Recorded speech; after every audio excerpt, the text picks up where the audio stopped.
मेरी शान की पहचान हो, कुछ ऐसा कर दिखाना कि गाना मेरा ये ज़माना, तेरा मेरा ये ज़माना। नमस्ते, मैं नागपुर में रायसोनी इंस्टीट्यूट में आकर I am very happy, I am grateful. आज का विषय जो हमने चुना है कि young Indians and their young and new India, इसके बारे में we have gathered some introductory things. Actually जिस तरीके के इंडिया मैं चाहती हूँ वो ये होना चाहिए कि सबसे ज़्यादा हमारे यहाँ अनएम्प्लॉयमेंट को दूर किया जाए, एम्प्लॉयमेंट हो, एजुकेशन हो और गरीबी दूर हो। I want a big change in a judicial system. Like it should be secure to everyone. It should be a secure place for every woman to roam around. Even it's a 1 a.m. or 2 a.m.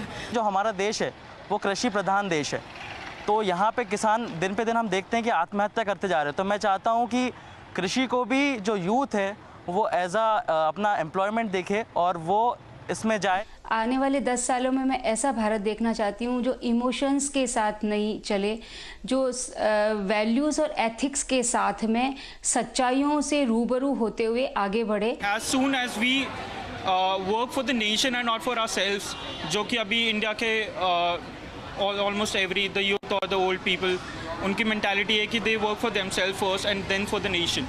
So of course I would like to see that change in mentality. मेरे हिसाब से भारत ज़्यादा clean होना चाहिए और ज़्यादा rules होने चाहिए एनवायरनमेंट प्रोटेक्शन के लिए। सांप्रदायिक दंगे से मुक्त भारत हो और जहाँ लैंगिक समानता हो और जहाँ पुरुष और स्त्री में भेद ना हो।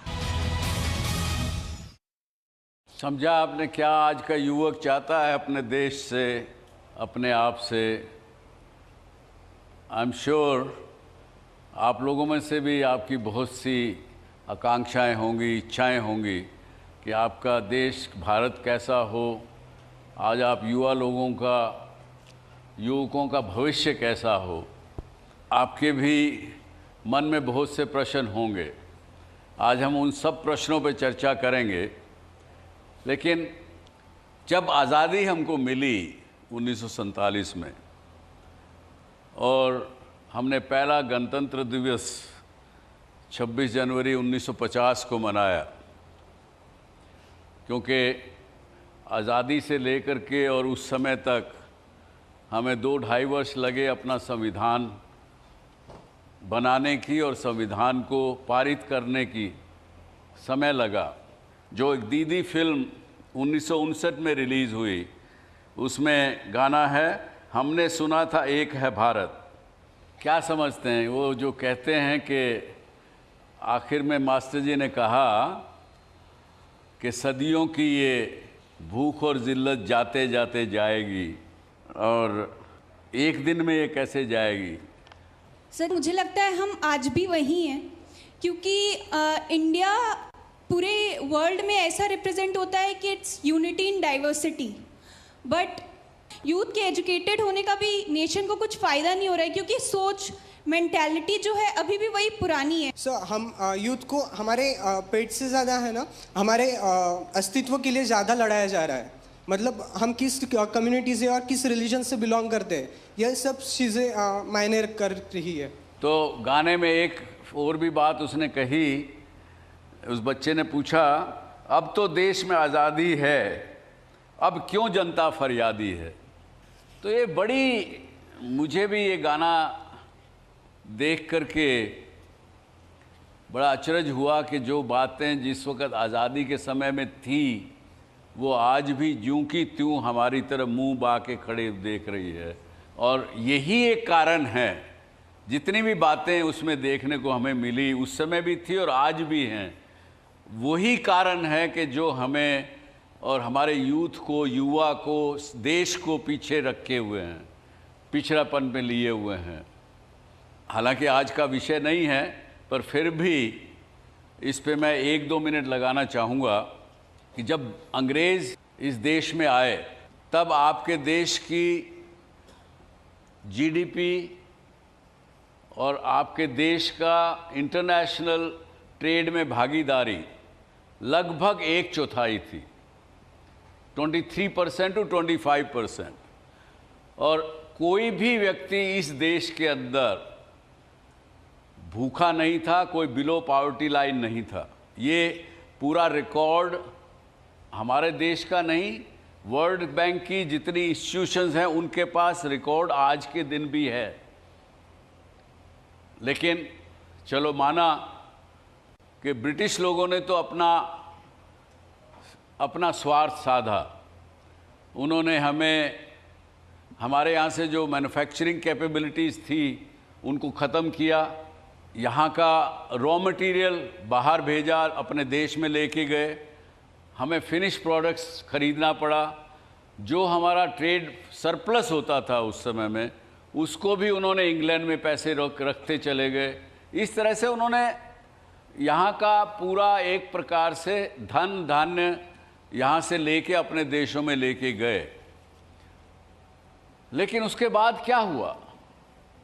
अब आज पिछले 70 वर्षों की बात के लिए तो हम उनको दोषी नहीं ठहरा सकते हैं, लेकिन इतनी आज़ादी के बाद भी वही बातें, वही चीज़ें चली आ रही हैं। मैं कहता हूँ, मैं समझता हूँ कि हम सब जिम्मेवार हैं। मैं ये नहीं कहता किसी अकेले पॉलिटिशियन को जिम्मेवार नहीं ठहराता, हम सब जवाबदार हैं, हम सब जिम्मेवार हैं, क्योंकि भ्रष्ट राजनीतिक को चुनते हैं तो भी हम ही चुनते हैं। और जिस समय सामंतवाद था, जब राजाओं का राज था, तब कहावत होती थी कि यथा राजा तथा प्रजा, जैसा राजा होगा वैसी प्रजा होगी।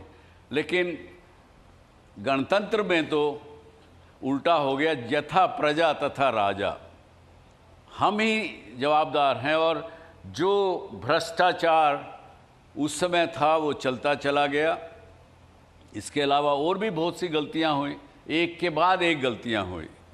लेकिन आज छोड़ें उन बातों को।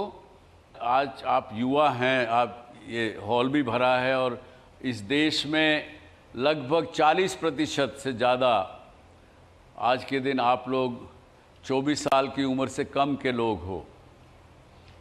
तो मैं समझता हूँ कि किसी को दोष देने की बजाय, किसी को जिम्मेवार ठहराने की बजाय मैं क्या कर सकता हूँ या हम क्या कर सकते हैं, मेरा समझ से आज उस पर विचार करना चाहिए। तो आप में से कौन बताएगा कि आप क्या करेंगे अपने लिए, अपने समाज के लिए? क्योंकि मैं तो जहाँ भी जाता हूँ वहाँ पे लोग अपेक्षा करते हैं कि मुझे नौकरी मिले, सरकारी नौकरी मिले। मैं पढ़ाई क्यों कर रहा हूँ यहाँ? अगर मैं ये प्रश्न पूछूं आपको कि आप ये पढ़ाई क्यों कर रहे हो, इतना अपने माता पिता का पैसा खर्च कर रहे हो, सब कुछ कर रहे हो, अपना समय लगा रहे हो, तो 70% 80% लोग ये कहेंगे कि मैं नौकरी करना चाहता हूँ या नौकरी करना चाहती हूँ। और सरकारी नौकरी मिल जाए तो सोने पे सुहागा। और फिर कहेंगे कि सर सरकारी नौकरी में रिजर्वेशन है और ये है और वो है, वही फिर लड़ाई में घुस जाएंगे, फिर एक दूसरे को ब्लेम करना शुरू कर देंगे। पर मैं क्या कर सकता हूँ खुद के लिए, ये आप बताइए। यहाँ से पास आउट होकर आप अपने लिए क्या करेंगे? पहले जो प्रॉब्लम्स अपने सराउंडिंग चल रहे हो, मैं वो ढूंढने की कोशिश कर रहा हूँ। 2-3 प्रॉब्लम्स मिले, जैसे कि पहला हो रहा है ये स्मोकिंग का, उस पर मैं ट्राई कर रहा हूँ कि कुछ मतलब ऐसा इंस्ट्रूमेंट क्रिएट किया जाए जिससे कि उनका मतलब उनकी हैबिट धीरे धीरे कम हो, सिगरेट पीने की, स्मोक करने की आदत छूटे। Yes, very good. जैसा सर आपने कहा कि जो भी भारत की अगर पूरी प्रतिशत में देखा जाए तो 40% यूथ ज़्यादा है।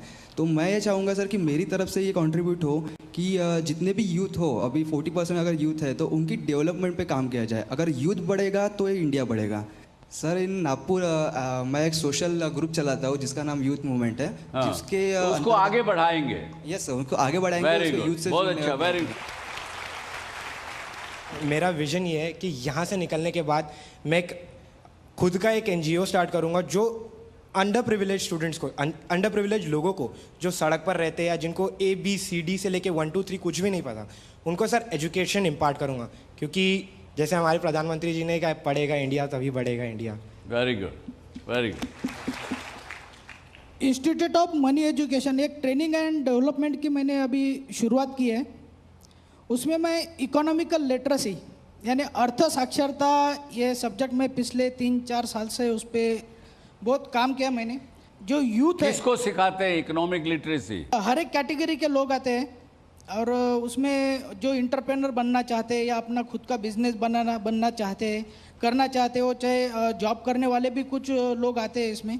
और ये सिखाते हो कि हम कैसे अमीर बने और उसके साथ अपनी जो इंटेलेक्चुअल प्रॉपर्टी अपने अंदर क्या है, हर एक के अंदर एक इंटरप्रेनर छुपा हुआ है, तो उसको कैसे बाहर निकालो। वेरी गुड, बहुत अच्छा काम कर रहे हैं, बहुत अच्छा काम। हम लोग कृषि विधान देश है तो फार्मर्स को इंपॉर्टेंस नहीं मिल रहा है, फार्मर्स की डेथ हो रही है। So I am addressing those two very important problems. First of all I am working with NGO named Renovatio, जो हम लोग पूरे कॉलेजेस में हर क्लासरूम में ऐसे सेमिनार्स कंडक्ट करते हैं which helps you evolve and enlighten your future. So वो it is not related with technical field, it is not at all related with anything that is taught in school. आपको सबको क्या लगता है कि कोई ना कोई NGO बनाना या NGO में काम करना आवश्यक है? आप क्या अकेले हम नहीं कर सकते? No sir, not necessary. ज़रूरी नहीं है कि बस एक NGO बन के या गवर्निंग बॉडी बन के हम कोई चीज़ को चेंज लाए, बट हम अगर खुद को ही अगर एक सर्कल है, एक फ्रेंड सर्कल बनाए जिसके अंदर हम सेम टॉपिक शेयर कर रहे हैं और बाद में उसे एक पिटीशन के थ्रू जैसे। वेरी गुड, ये बड़ी अच्छी बात कही कि you can make a group of friends, you can start doing some activity, you can make a difference. एक तो हम लोगों को मतलब मुझे खुद करप्शन को सपोर्ट नहीं करना चाहिए, तो अगर मैं इस हॉल के बाहर निकलूँगा तो मैं करप्शन को सपोर्ट नहीं करूँगा, जो भी गलत हो रहा है उसके लिए खुद से स्टैंड लूँगा। और मतलब लेकिन मैं एक बताऊँगा आपको, एक राय दूँगा, करप्शन के अगेंस्ट स्टैंड लेना बड़ी अच्छी बात है, लीजिए, लेकिन इकट्ठे मिलके लीजिए, कुछ एक ग्रुप बनाइए तब लीजिए, नहीं तो ये करप्शन का जो जानवर है ये इतना गहरा और बड़ा हो चुका है, इतना बड़ा मॉन्स्टर बन चुका है, अगर अकेले आप करेंगे तो ये आपको खा जाएगा, आपको दबा देगा, कुचल देगा। इसलिए ग्रुप बनाइए, ग्रुप बना के कहीं करप्शन दिखे उस आदमी के खिलाफ लड़ाई लड़िए। सर, मैं रेप करने वालों की सज़ा में और स्ट्रिक्ट लाना चाहूँगी। आप क्या सज़ा देना चाहेंगे? ये तो कानून बनाना तो सरकार का काम हो गया। सर, पर जिस तरह अदर जितने भी देश है उन सब में तो बहुत ज़्यादा स्ट्रिक्ट है हमारे इंडिया के मुकाबले में। जो भी कानून है रेप करने वालों के। ठीक है, पर एक इसको दूसरे तरीके से भी सोचिएगा कि यदि आप अपने कुछ 10-15 लड़कियां, महिलाएं इकट्ठी हो जाएं, आप 10 लड़कियां अगर यहाँ इकट्ठी हो जाएं और नागपुर के अंदर एक ऐसा प्रचार करें मिलजुल के कि किसी को डरने की ज़रूरत नहीं, कोई आदमी रेप कर नहीं सकता, औरत कमज़ोर नहीं है, औरत बड़ी सशक्त है, और हम मिलजुल करके जो भी कोई ऐसा नीच कर्म करेगा उसको करने ही नहीं देंगे। ये ताकत लाइए, महिलाओं के अंदर ये ताकत आनी चाहिए, और ताकत है आप लोगों में। और यहाँ मुझे आज खुशी है कि यहाँ पे 50% से ज़्यादा गर्ल्स बैठी हैं। आपके अंदर जितनी ताकत है आदमियों में ताकत नहीं है। वो किसी आदमी को देखा 9 महीने बच्चा पेट में पैदा कर रख सकता है क्या? इतनी पीड़ा, इतना तकलीफ, वो सहन शक्ति जब स्त्री में है और पावर भी है आपके अंदर, उसको पहचानिए, उसको जागरूक करिए। ये आपको प्रार्थना करूँगा। देखिए, इसी प्रकार से आज मेरे बीच में मैं आपको मिलाने के लिए लाया हूँ, मोटिवेशनल स्पीकर हैं हमारे साथ, फ्लाइट लेफ्टिनेंट शिवाली देशपांडे। ये आर्मी से रिटायर हो चुकी हैं और देखिए क्या क्या काम करती हैं। आप वेलकम करिए शिवाली देशपांडे जी को। थोड़ा संक्षिप्त में बताइए कि आपने जो आप कर रही हैं, क्यों कर रही हैं, कब शुरू किया, किससे प्रेरणा मिली और क्या कर रही हैं आज के दिन? मैं भारतीय वायुसेना में थी। 97 में मैंने कमीशन पाया भारतीय वायुसेना में। मैं एयर ट्रैफिक और फाइटर कंट्रोलर इस ब्रांच में थी। क्योंकि वो बहुत पहले से साल थे जब महिलाओं को भारतीय सेनाओं में लेना शुरू किया था। तो मेरा जो कमीशन था वो शॉर्ट सर्विस कमीशन था। मैं 5 साल तक ही एयरफोर्स में थी। उसके बाद मैंने अपने पिताजी को उनके काम में ज्वाइन किया था। मेरे पिताजी कर्नल सुनील देखिए, इनके पिताजी की कहानी सुनिए। जो लोग खासकर घर में बैठे हुए इस कार्यक्रम को देख रहे हैं, उन्होंने केवल एक प्रहार फिल्म देखी, नाना पाटेकर का उसमें एक सर्विसमैन का रोल देखा और उससे प्रेरित होकर के उन्होंने प्रहार समाज जागृति संस्थान बनाया। और क्या बनाया उस फिल्म में भी, अगर आपको किसी को याद हो तो, एक सैनिक जब कमीशन पा के घर आता है, वापस गांव में वापस आता है, तो देखता है कि समाज के अंदर अलग अलग तरह के ईविल्स, बुराइयां, तकलीफ़ें, करप्शन सब घुसा हुआ है।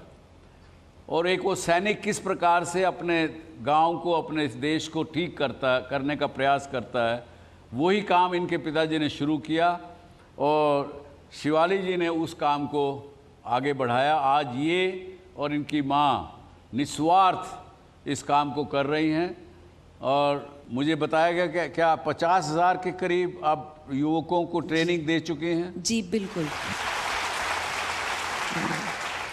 हम हर साल बच्चों के शिविर लगाते हैं हमारे कैंप साइट में, जहाँ पर हमने मिलिट्री के जो ऑब्स्टिकल्स होते हैं वो ऑब्स्टिकल्स हमने कंस्ट्रक्ट किए हुए हैं। वहाँ पर हम बच्चों को ये सिखाते हैं कि आप अगर ऑन ग्राउंड ऑब्स्टिकल्स अगर पार कर सके, हर्डल्स अगर आप पार कर सके, तो आपकी ऐसी मानसिकता बन जाती है कि ज़िंदगी में आपको अगर ऑब्स्टिकल्स आते हैं तो आप उन्हें भी बहुत आसानी से पार कर जाएंगे। Very good. और हमारी संस्था का यही विचार है कि दुर्गुणों का हनन, सुख शांति का आगमन, अनुशासित साहसी जीवन, सचेत समाज का गठन, नैतिक मूल्यों का पालन, बंधुभाव का आचरण, राष्ट्रभक्ति का चिंतन, हम सब हिंदुस्तानी करेंगे जागरण। Very good. आपको 1993 में रिपब्लिक डे परेड में आपको सम्मानित किया गया जी। कैसा लगा उस समय आपको?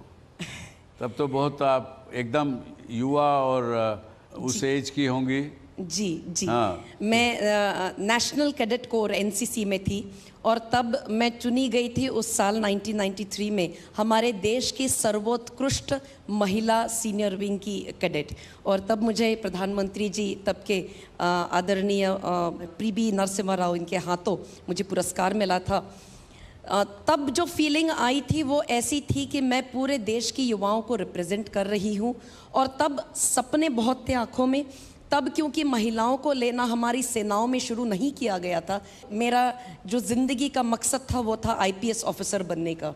क्योंकि बचपन से मैं मेरे पिताजी के साथ रही हूँ, उनको मिलिट्री में देखा हुआ है, तो कहीं ना कहीं मुझ में एक रिबेलियस एटीट्यूड था कि मैंने कुछ हट के और कुछ अलग करके दिखाना। लेकिन आपको क्या लगता नहीं कि आज समाज में, देश में जब आप देखते हैं कि कितना स्वार्थ, कितना स्तर नीचे गिरता चला जा रहा है, तो आपको गुस्सा नहीं आता क्या? गुस्सा ज़रूर आता है, लेकिन हम भी हमारी संस्था के द्वारा वही काम कर रहे हैं कि हम भी हमारी नई पीढ़ी को हम अनुशासित बना रहे हैं, उनमें हम उनको निर्भय बना रहे हैं, उनमें भारतीय जीवन मूल्य हम डालने की कोशिश करते हैं अलग अलग कार्यक्रमों के द्वारा, और राष्ट्रभक्ति उनमें डालने की कोशिश करते हैं। इन सारे कार्यों के द्वारा हम अपनी देश की भावी पीढ़ी को सशक्त बनाने का काम करते हैं। बहुत अच्छा, वेरी गुड। ये जो हर साल आप लगभग कितने युवाओं को प्रेरित करती हैं इस माध्यम से? सर, हम हमारे जो शिविर लेते हैं, हमारे हर साल शिविर में करीब 1000 से 2000 बच्चे ट्रेनिंग लेकर बाहर निकलते हैं। हमारे ये जो शिविर होते हैं वो 1 दिन का होता है, 7 दिनों के होते हैं, 3 दिनों के होते हैं। तो मैं आपको एक सलाह देना चाहूँगा, इस प्रहार संस्था को आप देश के और कोनों में भी उसकी ब्रांचेस खोलिए। बिल्कुल। और आपकी सोच के जैसे लोग और बहुत मिल जाएंगे। इससे ये आप हज़ारों में नहीं, लाखों युवाओं को ये प्रेरित कर सकेंगे, क्योंकि समस्या हमारे सामने बड़ी है दोस्तों, समस्या छोटी नहीं है। तो बहुत अच्छा होगा आप इस कार्यक्रम में आए। आपका बहुत बहुत आभार, बहुत बहुत धन्यवाद। और ये हमारी फाउंडेशन की ओर से एक छोटा सा ट्रॉफी आप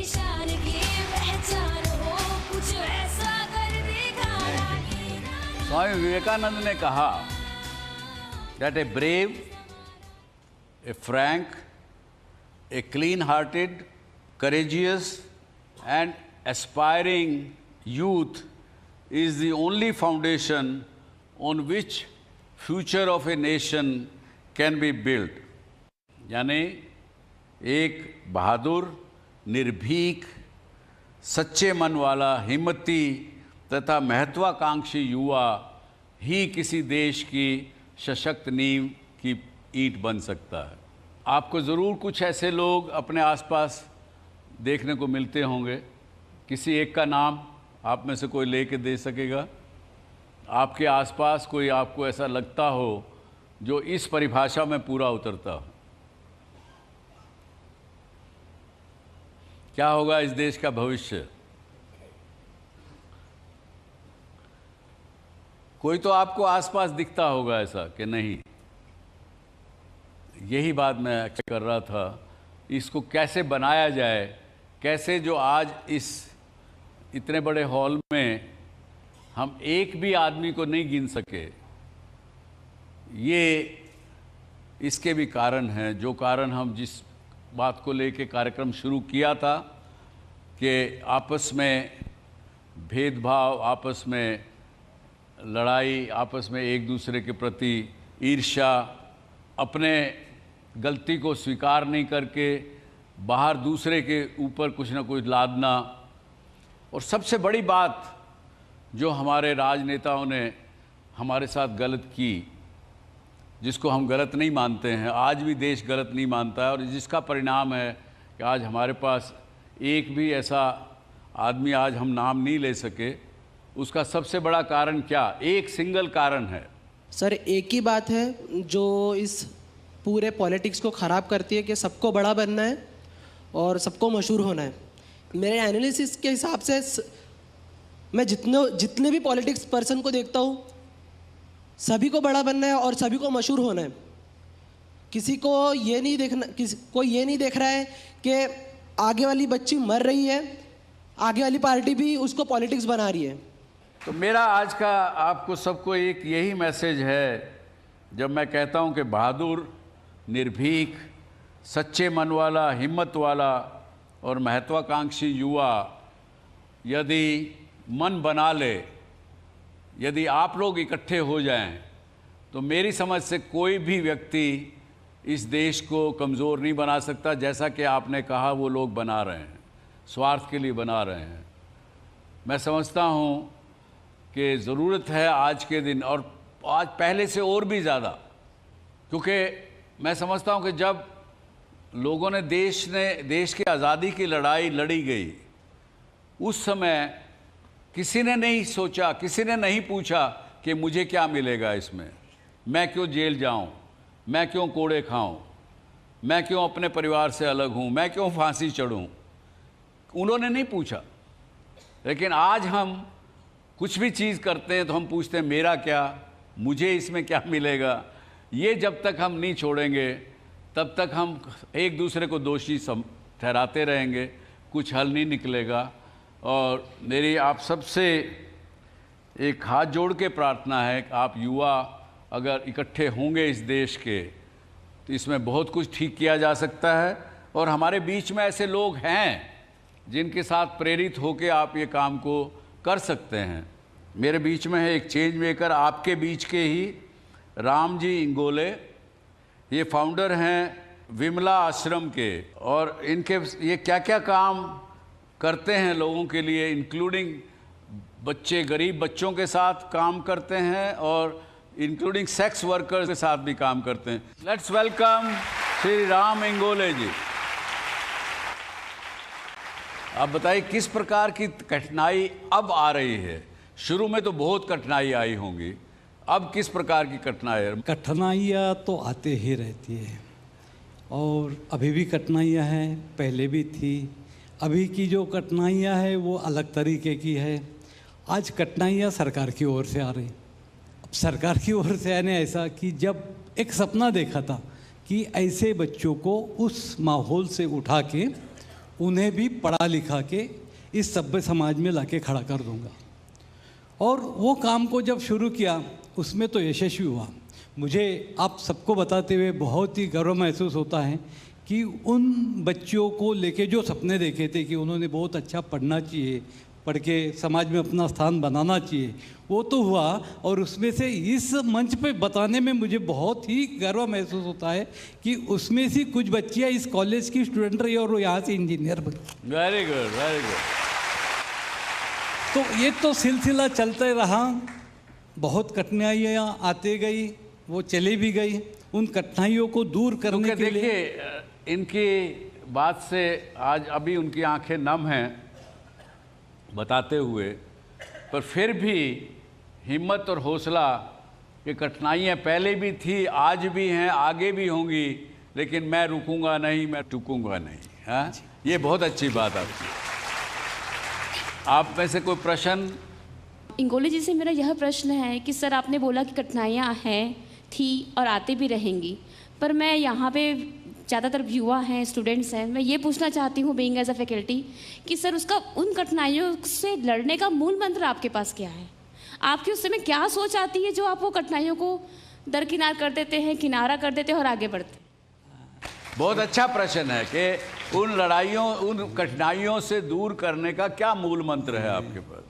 मैं तो सबसे पहले ये मानता हूँ कि मैंने जिस काम को शुरू किया वो मेरी अंतर्मन से शुरू किया, मतलब वो मेरी इच्छा थी। आपकी अपनी इच्छा से? मेरी अपनी इच्छा से शुरू किया और मेरी अपनी इच्छा थी। तो मैं हमेशा मानता हूँ, मेरे साथियों को मैं हमेशा बोलता हूँ कि मैं बहुत ही ज़्यादा स्वार्थी आदमी हूँ।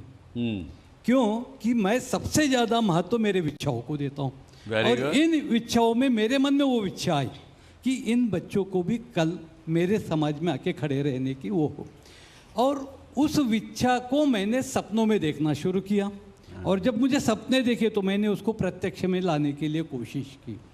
तो मुझे ऐसा लगता है कि वो जो अंतर्मन से अगर कोई इच्छा आती है और उसके पीछे हम लोग पूरे दिलो जान से लगते हैं, कंटिन्यूस चिंतन करते हैं, तो आप ही आप रास्ते मिलते हैं और मुझे मिलते गए। तो मुझे इस मुकाम पे जाने के लिए जो मेरी आंतरिक इच्छा थी कि मेरे बच्चे ऐसे ही होने चाहिए, मेरे बच्चे वैसे ही होने चाहिए, और उसके लिए मैं लगा रहा। और उस समय मैं जब पूरी 100% रात दिन वही सोचते रहा तो मुझे रास्ते मिल गए। और मैं तो उन्होंने ये कहा कि इस कदर तक इन्होंने उसको अपनाया कि उसको अपना स्वार्थ मान लिया।